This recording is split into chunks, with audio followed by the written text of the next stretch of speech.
This thing was nasty, I ain't gonna lie. I mean, it was big time nasty. Not little nasty, big nasty. Hey y'all, it's me Rodney at Rustic Relics, and today we're gonna be doing our first how-to video, and we're gonna do it on white lightning because everybody wants to know how to use it properly. So this is white lightning, okay? The important thing to know is that it's 2 heaping tablespoons per 1 gallon of water. And I like to put it in these 32-ounce bottles. Okay, so that's gonna be a little bit more than 1 teaspoon. So we're gonna do 1 heaping teaspoon. But first we gotta fill it up with water. We'll go through the whole process together. So I went ahead and I marked my bottle 32 ounces right here, since it only goes to 24. It's just something I bought at Dollar General for $1, so it is what it is. So it takes approximately 3 teaspoons to make 1 tablespoon, 2 tablespoons for a gallon. So 2 heaping tablespoons. So I figure 1 heaping teaspoon should be about right for what we want to do here. So we want to make sure we use warm water. Fill it up to that line, obviously.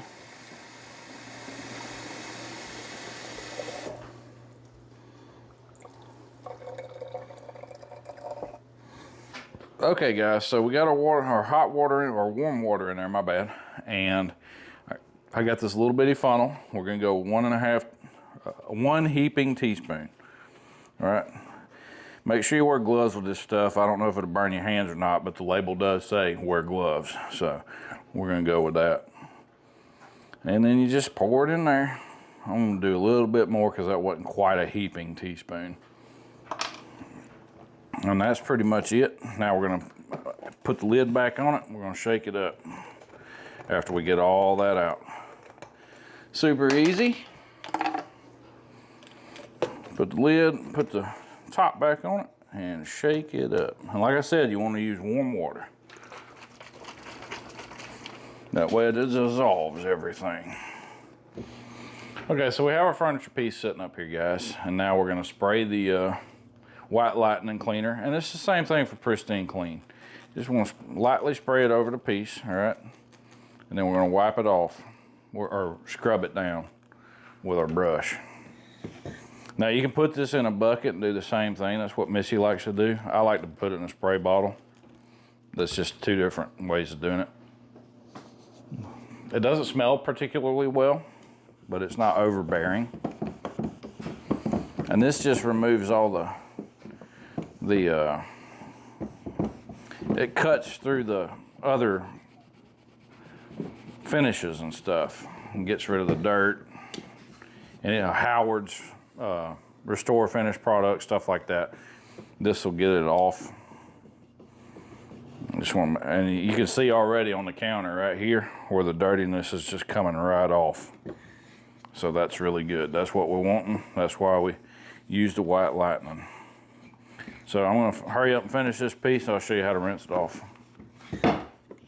Okay, now it's kind of dried already a little bit. So there's a little residue forming. So what we're gonna do is we're gonna take a warm cloth that we've rinsed off and squeezed out really well, and now we're gonna do our rinsing with the clean cloth.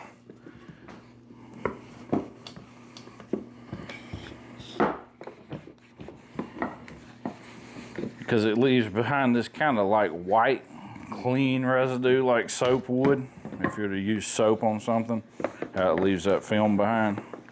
White lightning will do the same thing. Make sure we wipe it down really good. And we're gonna do this a couple times. That way we make sure we get it all off. And the reason why I didn't take the hardware off was because I don't plan on using this hardware when we go to do this piece. Because I'm gonna use this piece in another video to show a smoky blend technique.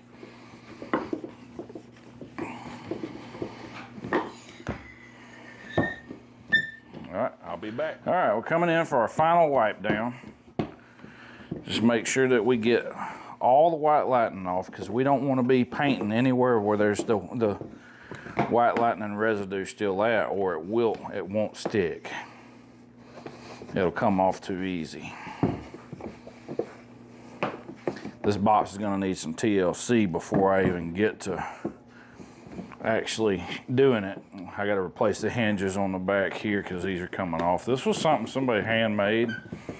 So there's a little flaw right here. See, the drawer comes all the way to the top, so it like rubs when you pull it out. So what I'm going to do is I'm going to build a little spacer that goes on the top right across, and then raise this up a tad bit so it doesn't touch the lid, and that'll keep that from happening. But as you can see, white lightning is pretty straightforward. If you guys have questions, concerns, or comments, make sure you leave them in the comment section. And if you like what you see, make sure you subscribe, give us a thumbs up, or follow us on Facebook. We do a lot of stuff there too, post a lot of pictures of the stuff that we have in the store. Other than that, I will see you guys next time.